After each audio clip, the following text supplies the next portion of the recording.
वेतन आयोग का गठन केंद्र सरकार के कर्मचारियों और पेंशनर्स के लिए होता है। जिस फॉर्मूले से केंद्र कर्मचारियों का सैलरी इंक्रीमेंट होता है, लगभग उसी पैटर्न पर राज्य सरकारें भी अपने कर्मचारियों की सैलरी रिवाइज करती हैं। कुछ कर्मचारी ऐसे होते हैं जो सरकारी कर्मचारी नहीं होते, लेकिन उससे कम भी नहीं होते। उनकी सैलरी वेतन आयोग से सीधे प्रभावित नहीं होती। सरकार अलग से सैलरी पेंशन रिवीजन करती है। 8वें वेतन आयोग में किसे क्या कितना मिलेगा, इसका सस्पेंस बना हुआ है। इस बीच केंद्र सरकार ने आरबीआई, नाबार्ड और सरकारी बीमा कंपनियों के कर्मचारियों पेंशनर्स को लेकर बड़ा फैसला किया है।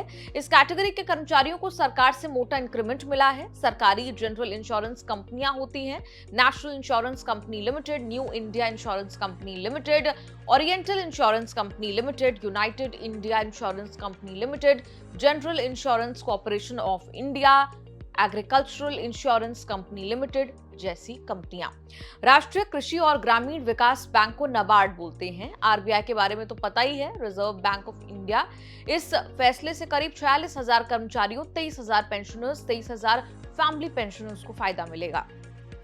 सरकारी इंश्योरेंस कंपनियों के कर्मचारियों को 14% की ग्रोथ मिली है, जो 1 अगस्त 2022 से लागू होगी। मतलब एरियर मिलेगा। सरकार ने फैमिली पेंशन फ्लैट 30% तय किया है। नाबार्ड के A2C कर्मचारियों की सैलरी 20% बढ़ाई गई है। पेंशन 10% बढ़ाया गया है। केंद्र सरकार ने भारतीय रिजर्व बैंक की पेंशन रिवाइज करते हुए 1 नवंबर 2022 से 10% बढ़ाया है।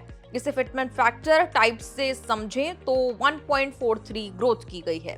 2026 की शुरुआत के साथ ही देश के करीब 48 लाख केंद्रीय कर्मचारियों और 67 लाख पेंशनर्स के लिए एक ही सवाल सबसे बड़ा बन गया है कि 8वें वेतन आयोग में फिटमेंट फैक्टर कितना होगा।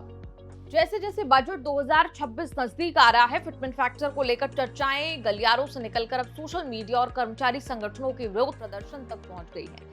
आइए समझते हैं कि इस जादुई आंकड़े को लेकर क्या खिचड़ी पक रही है। केंद्रीय कर्मचारियों का वेतन 7वें वेतन आयोग में 2.57 फिटमेंट फैक्टर के आधार पर तय हुआ था।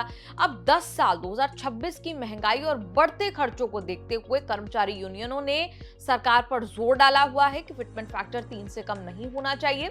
हालांकि कर्मचारियों की ओर से किसी एक नंबर की मांग नहीं रखी गई है।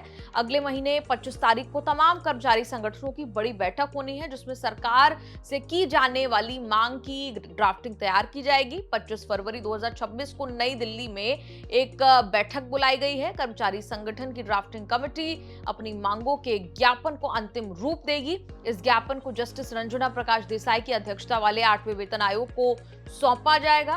कर्मचारी संगठनों का तर्क है कि पिछले 10 साल में कॉस्ट ऑफ लिविंग में भारी इजाफा हुआ है। वेतन वृद्धि का मुख्य आधार फिटमेंट फैक्टर होगा।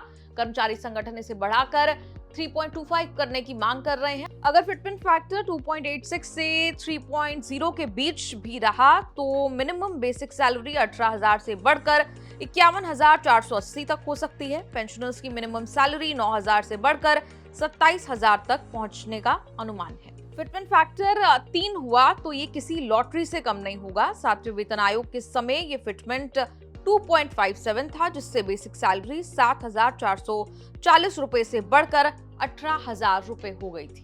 चर्चा है कि जनवरी 2026 तक महंगाई भत्ता डीए 60-70% के पार पहुंच सकता है। कर्मचारी मांग कर रहे हैं कि 50% डीए को मूल वेतन में मर्ज कर दिया जाए, जिससे भविष्य के भत्तों में और ज्यादा वृद्धि हो सके। सरकार ऐसा शायद ना करे। रेटिंग एजेंसी ICRA और वेतन आयोग के नोटिफिकेशन के मुताबिक वेतन आयोग की रिपोर्ट आने में कम से कम 18 महीने का समय लग सकता है। सरकार बजट 2026-27 में इसके लिए फंड अलॉट कर सकती है। अगर 1 फरवरी को कोई फंड अलॉटमेंट नहीं हुआ तो मान लेना चाहिए कि 31 मार्च 2027 तक कुछ नहीं मिलने वाला। जनवरी 2026 के बाद भी सैलरी में बदलाव ना होने से कर्मचारियों में बेचैनी है, लेकिन 1 जनवरी 2026 की बैकडेट से लागू होने का आश्वासन और फरवरी की बैठकों ने उम्मीदें कहीं ना कहीं कायम रखी है। आपका रुपया पैसा के इस एपिसोड पर क्या कुछ कहना है? कमेंट्स में लिखकर अपनी राय जरूर दें।